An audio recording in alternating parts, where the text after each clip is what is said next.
get into the nuts and the bolts of love. And what is love? What is love to us? What is love to us in relationship to the Godhead, especially Jesus Christ? For we are his bride and he is our groom. So technically, y'all, we're all married.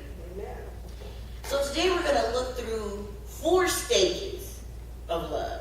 And if you have a piece of paper or you've got your notes on your iPhone or iPad, you can write these down. And the first stage we're going to talk about will be when our eyes met. The introduction to loving you. The next stage is planting your roots. Figuring out who this person is. Getting to the nuts and bolts of their heart. The third stage is strengthening your roots. Making your relationship stronger and durable to be able to go through the rain and the scorching heat and the violent winds. And the fourth and final stage is bearing fruit. Yeah. Get to the point where you've grown enough that you can now show your love. First, our relationship with Jesus is kind of like our relationship with the significant other. You know, he is referred to us as he is making the bride ready, and she will be without spot and without blemishes. He's making himself ready to receive her by making a big old huge house for her to live in, as it says, in my Father's house there are many mansions. So Jesus is up there preparing to receive us, and we're down here preparing to receive him. Yes. And so Isaiah kind of puts this into perspective for us. And let's go there to Isaiah 61, verse 10.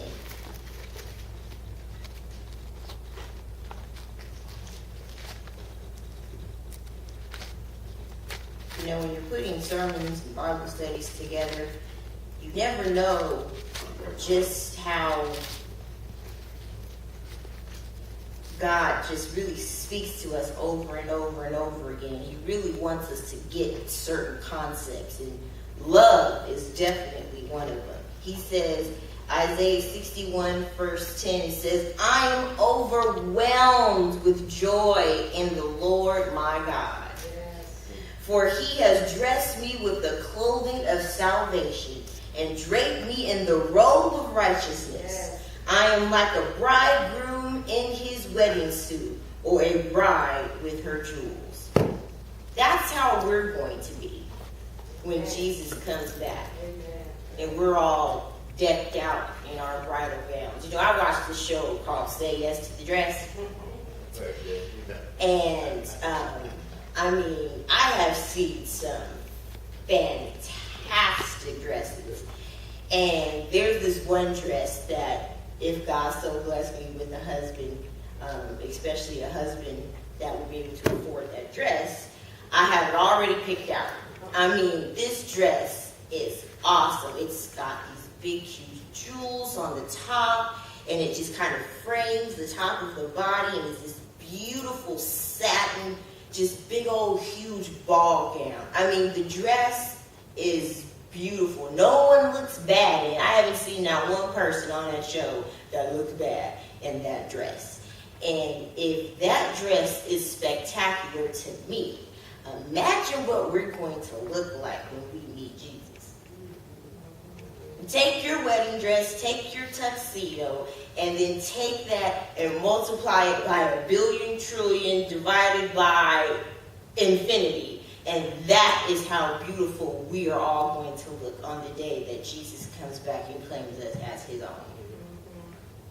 Isn't that awesome? Yes. We're going to be decked out in jewels. We are going to be decked out in jewels.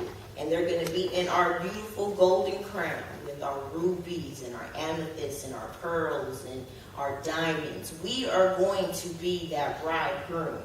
But before we can be that bridegroom, we have to be called out by the matchmaker. And do you guys know who is the matchmaker that we have to be called by? It's God the Father. No man can go to the Son without being called by the Father. So think of God as a cosmic matchmaker. And he's going to introduce you to Jesus Christ.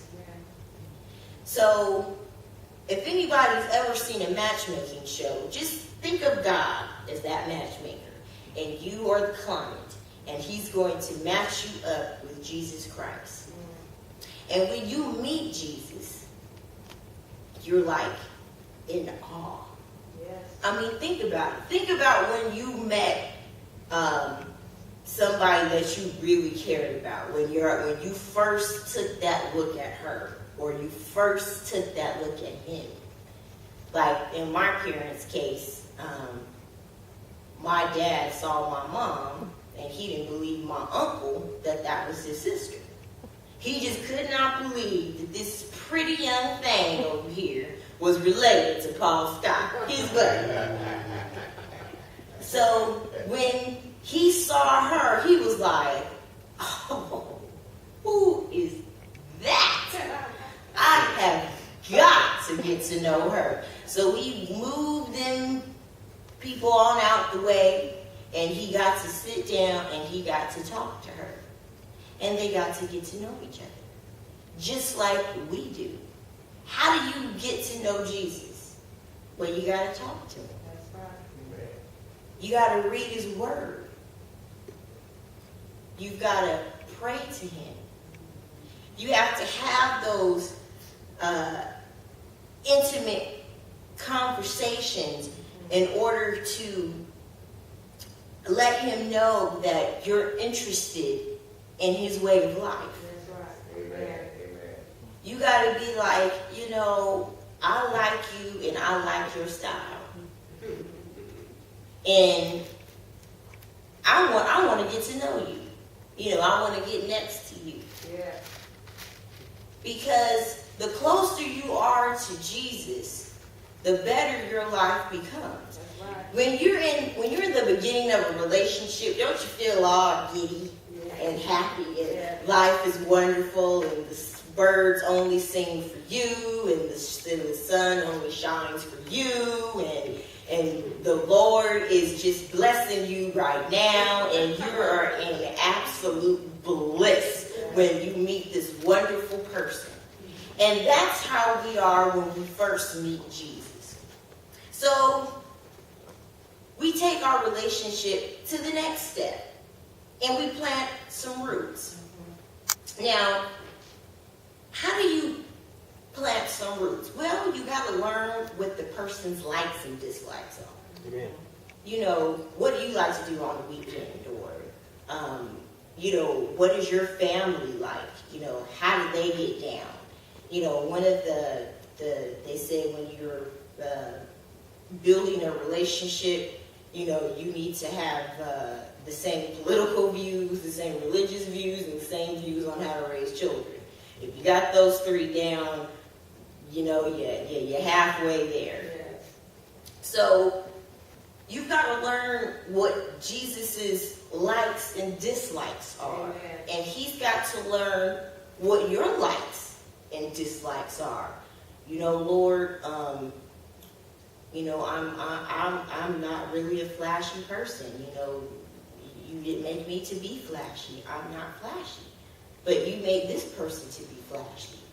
It's all about your personality, the personality that he put in you. And he wants you to voice that personality to him. He knows it already, but he likes to hear from you. The Lord loves to talk. Yes. I mean, some people say that certain people in our family love to talk. No, the Lord loves to talk. Matter of fact, you can look throughout the 4 Gospels to see how much he loves to talk and how he liked to listen.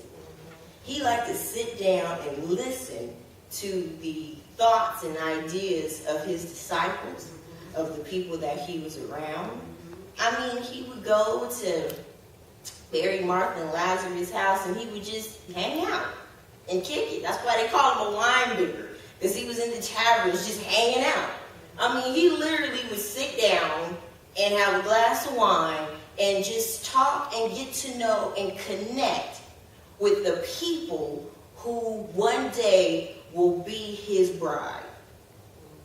So he planted his roots, and we can see how this is in John, that he was the Word. And through the Word, we can establish a strong relationship. Let's go to John 1 and verse 1. And I know everyone knows and loves this scripture because it is one of the most powerful scriptures in the Bible. Once again, John 1 verse 1. And it says, "In the beginning, the Word already existed."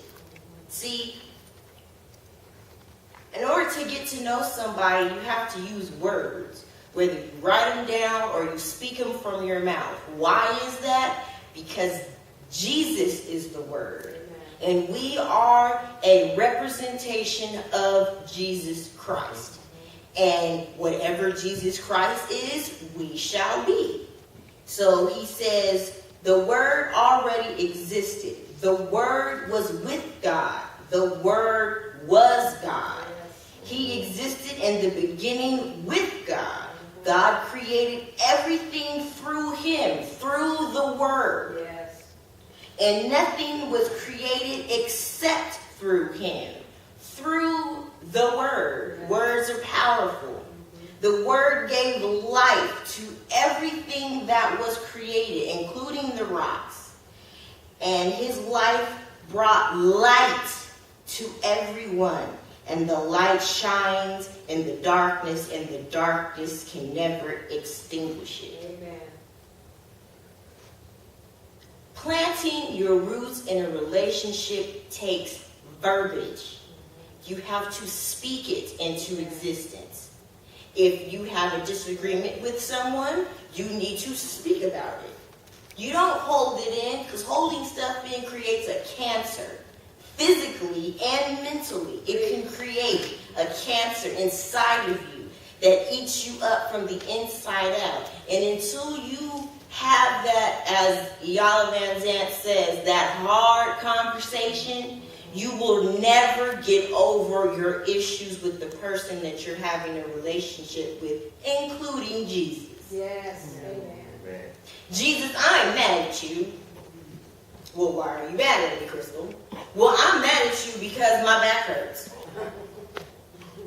And not only does it hurt, it hurts all the time. And I take pills, and my hair is falling out, and I can't go to the bathroom. I'm gaining weight, I'm losing weight. I am a mess. And I am mad because you allowed it. He wants to hear that. Because he knows it in my heart whether I'm going to speak it or not. So if you speak it and you release it, then you can better deal with it. You can be completely healed, starting with your mind. Yes. If we can heal our minds, our bodies will follow. Free your mind and the rest will follow. Amen. So, using words can plant a rooted relationship that will be able to weather every storm, every trial. Each one of us in this church today is going through a trial. Whether it is physical, mental, relationship-based, financially based, whether it is physically based, whether it is a big old smorgasbord and crock pot of all of it put in together with some cherries on top. We are all in a trial, collectively and individually. And the only way that we are going to get through this trial is together. Amen. By planting those roots, speaking those words. I need you to pray for me. And I need to pray for you. And don't say, well, I'm going to pray for you. No. Do it.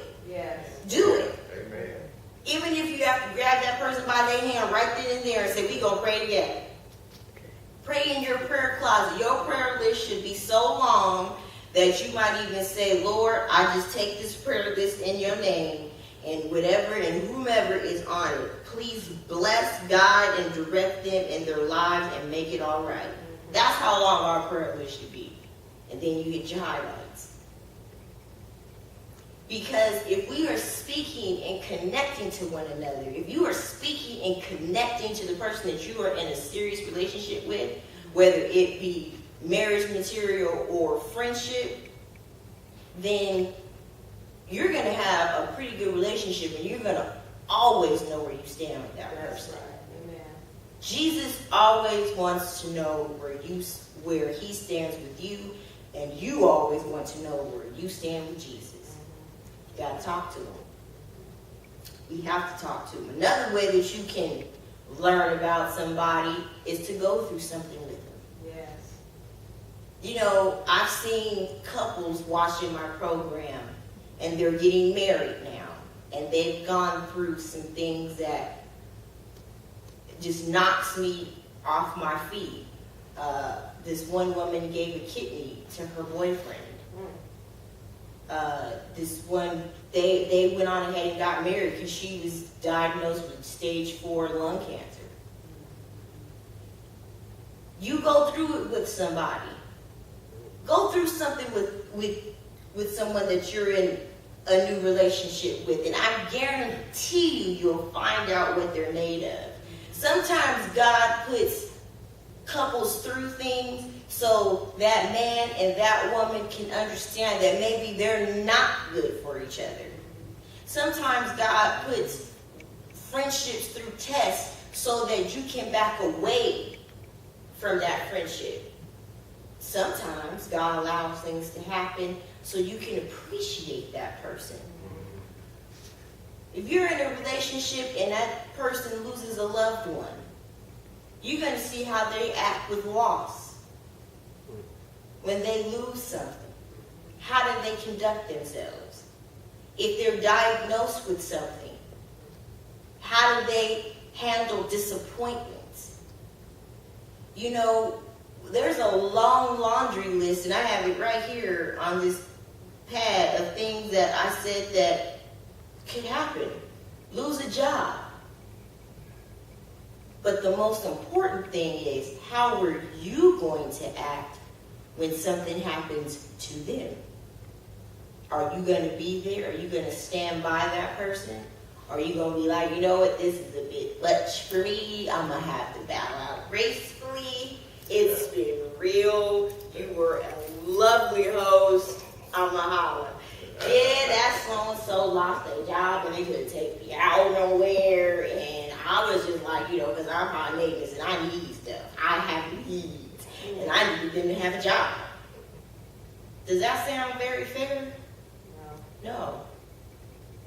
Because if that person lost their job and they're just sitting on their hands, then yeah, you have reason for concern. But if they lost their job and they're actively seeking employment, and you're actively praying that they get employment, that brings you together. And it strengthens your relationships. It helps you plant those roots deep in the ground so that when other stuff comes, you can weather that storm. Next stage in love is strengthening your roots. And you can do this by showing people stuff. You know, when you're in a relationship, when you first get into a relationship, everything is all roses. And after about 10 years, they say, experts say, things start to change. And you have to redefine your relationship. And you have to do this in order to strengthen it. Because now you've got to pass the whole emotional, hormonal, hot and heavy, lustful part of your relationship. And now you're in the nuts and bolts of the relationship. Now you're in the do I like you part of the relationship. Can we hang out together in our relationship? Do we like the same things? Do we like to bowl? Do we like to play cards? Do we like to go to family outings? Those are the things that help to strengthen your relationship. Showing acts of kindness strengthens your relationship. And we can take a list of it. First, you can strengthen your relationship by showing a person that you care by maybe, every now and again coming in with a bouquet of flowers. Baby, I love you. Or some type of gift. I was out and about and I saw this and I thought of you. Then you can take it a step deeper. Not further, but deeper. And pay them a compliment. Be kind to them. Restore them if they're feeling down. Communicate with them. Remember using those words. Then you can take into consideration their feelings about something. I'm not going to go out and buy that lawnmower because I know my wife really needs to take that money and go get the kids some school clothes. Taking into consideration what another person thinks, likes, and wants without asking for a reward, that's when you take your relationship deeper and you strengthen it. It's not about you anymore. It's about you and them. But if you keep God at the forefront and you have a godly relationship, you'll be okay. And your physical relationship mirrors how you have a relationship with God. Yes, it is good to pay your tithes and offerings. He commands us to. That's a good thing. But how are you treating your neighbor? Remember, the Lord gave us instructions on how to be a good Christian. And let's go to that. Let's go to Matthew 25.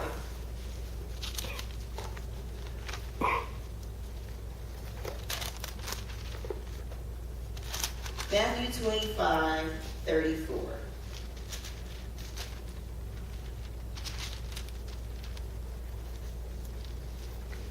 The Lord never leaves us without instruction. And he says, "Then the king will say to those on his right, 'Come, you who are blessed by my Father, inherit the kingdom prepared for you from the creation of the world.'" He's saying, come on in, y'all. Sit down. The fire's nice. I've got things set up for us. I got this little bar over here. We've got some snacks. Got some good music in the background. We're going to come in and have a party together. And he said, "For I was hungry, and you fed me. I was thirsty, and you gave me a drink. I was a stranger, and you invited me into your home. I was naked, and you gave me clothing. I was sick, and you cared for me. I was in prison, and you visited me." In two scriptures, is about that much reading is exactly how we should be as Christians. That is the instructions that Jesus Christ, out of his own mouth, you look in the Bible, it's in red, out of his own mouth, gave us to live by, to treat your neighbor like this. And he says, then the righteous ones will reply, verse 37, "Lord, when did we ever see you hungry and feed you, and thirsty and gave you something to drink, or a stranger and show you hospitality, or naked and give you clothing? Or when did we ever see you sick or in prison to visit you?" And he says in verse 40, "And the king will say, I tell you the truth. When you did it to one of the least of my brothers and sisters, you were doing it to me." That's how you strengthen roots with Jesus. You strengthen roots with his people, with his bride. And when you do it to his bride, you do it to him. Just like if you offend a man's wife, you are offending him, and vice versa. You know, people used to get into serious trouble back in the day being disrespectful to a man's wife or children, because that was a straight extension of him. We are a straight extension of Jesus. So when you do to others, you're doing it to him. That's right. So the last part of our stages of love is bearing fruit. Now, how do you bear fruit? Now, you could say, well, in a relationship, bearing fruit means, well, having kids, right? Everybody thought having kids, right? Bearing fruit, having kids. That's one way that love shows itself. Because when you have children, you should, not always, but you should step out of yourself and now step into someone else. You become selfless, not selfish. If you're selfish, you will, I promise you, I guarantee it, you will mess up your children. And you will mess them up for the world and generations to come. Amen. Until Jesus Christ either calls them or the kingdom comes back. Yes.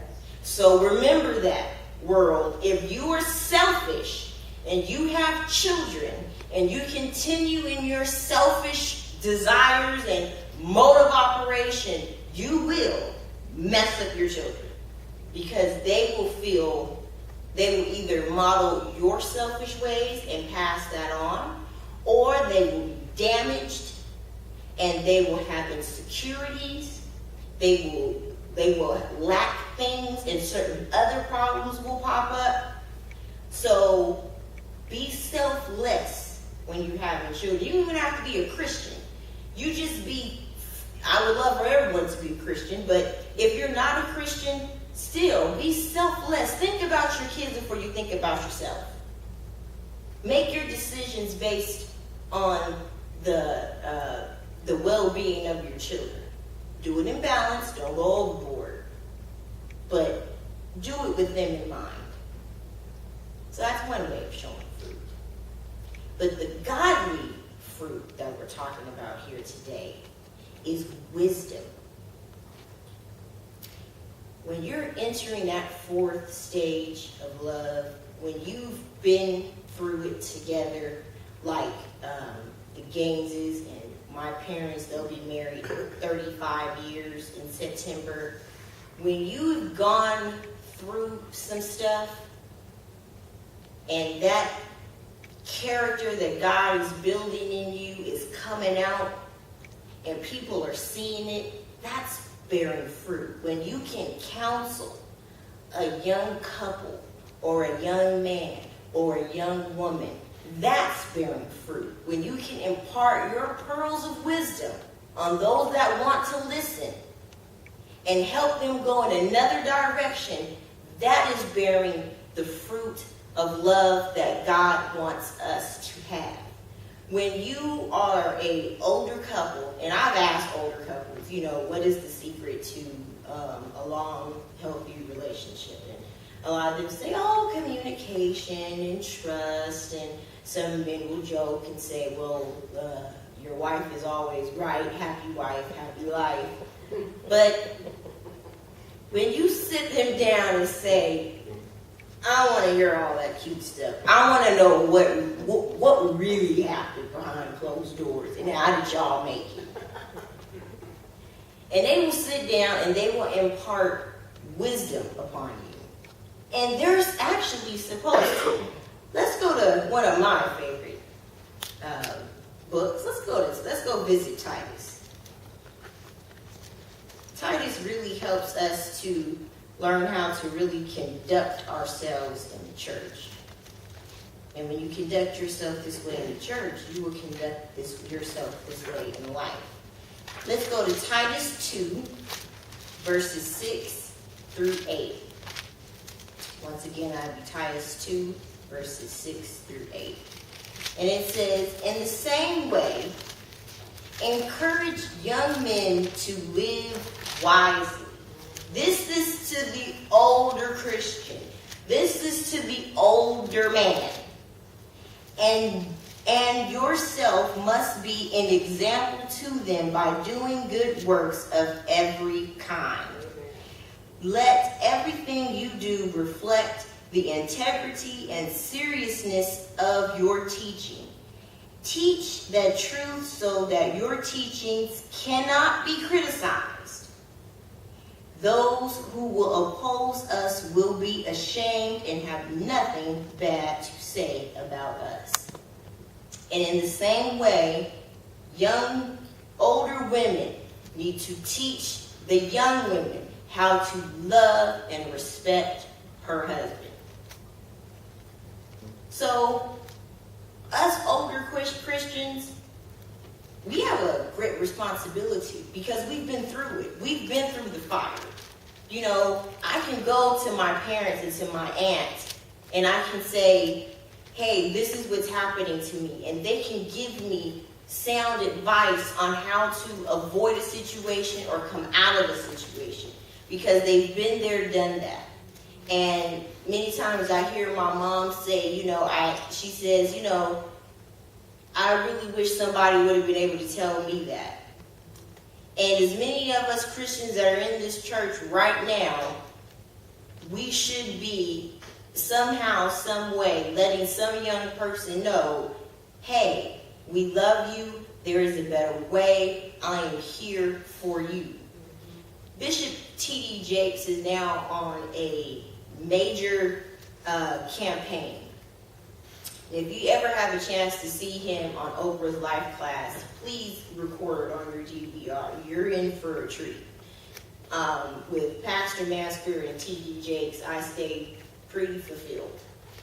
And he's on a campaign right now to tell the clergy, us, the ministers, the pastors, the bishops, we need to get our young men back.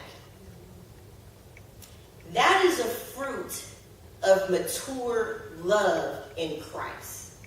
Is going to get someone that is out there and bringing them back in. That is a fruit. When you can go and evangelize, when you can speak the truth to people and they listen. That is a fruit. He says, these young men, they come to church and their behavior is less than desirable. And then they turn around and they go after our daughters. And these young men are the choices, or the pickings that our daughters have to pick from. Would you, as a father, as their daddy, want them to choose that young man over there? And you should, the grumbles is like, that young man is not good enough for my daughter. So how do we make him good enough for your daughter? You get into their lives. You take them by the hand. You show them there's a better way through wisdom.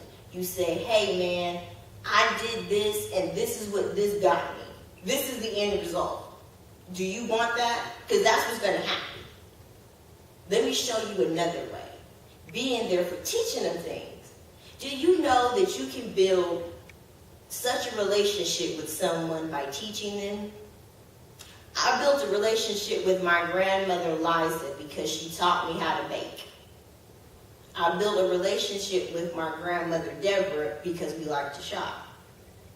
When you take your gifts and your interests and you find a young person that likes the same thing and you take them by the hand and show them something, they begin to trust you.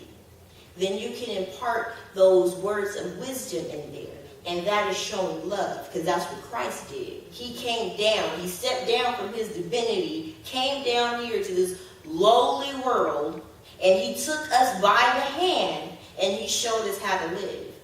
And that's what we have to do. And it starts with us. Those of us that get up in the pulpit and give a sermon, we have a great responsibility. And that is to shepherd our flock. And it starts with the youth. You got to start with the young ones and work your way up. And I mean young as anyone that is 12 years younger than you. That's young. Start working with them, showing that fruit. That fruit will allow such a blossoming and such a feast of love and knowledge that, I mean, you think the picnic we had on Memorial Day was full of food and fun. When you have that fruit of love, you are giving a gift that no one can take away. You can't take away love, because love is the foundation of the earth. This universe was made because of love. Why did God make us? Because he wanted to love something, and he wanted something to love him back unconditionally. So when you read the love chapter, 1 Corinthians 13, starting in verse 4, and it describes how love is. It is so poetic. It's patient. It's kind. What does patience mean? Patience means it doesn't go off on you when you make a mistake. It doesn't yell at you when you're annoyed. It's kind. It thinks about you when you're not thinking about you. It's not jealous. It doesn't hate on you because you have the new J's. It's not boastful or proud. It's not always talking about itself and always wanting to be the center of attention. It's not rude. It doesn't act like it is full of itself, and it doesn't speak to people in a manner that is disrespectful. It doesn't demand its own way. It asks what you would like to do. So, baby, what would you like to do? Well, let's see. It's not irritable. That means it's not moody and always, well, I don't know. You're bothering me. It doesn't keep any record of wrongdoing. It doesn't have an imaginary scoreboard in your head. Well, on the 13th day of August in 1959, you did not let me have steak for dinner. You made us have chicken. And that's why this day in 2014, I'm punishing you. It doesn't do that. It does not rejoice about injustice. That means just because someone has been wronged and someone gets back at them, it doesn't rejoice at that. It sheds a tear for that. Because remember, vengeance is the Lord's and not love's. Love never gets up, it never gives up, it never loses faith, it is always hopeful and endures. During the twilight of many people's marriages, they will have to redefine their marriages. And remember that. After so many years, you will have to jumpstart your marriage. And you jumpstart your marriage through having hope and faith in enduring the hard times and remembering the good times. Remember, our relationships with each other mimic the relationship that we have with Jesus Christ. And if you keep love in the center of your heart, peace and faith and long-suffering will follow. And if your relationship with Jesus Christ is on point, your relationship with other people will be on point. And in that way, no one will ever be able to talk bad about you. Amen? Amen. Amen.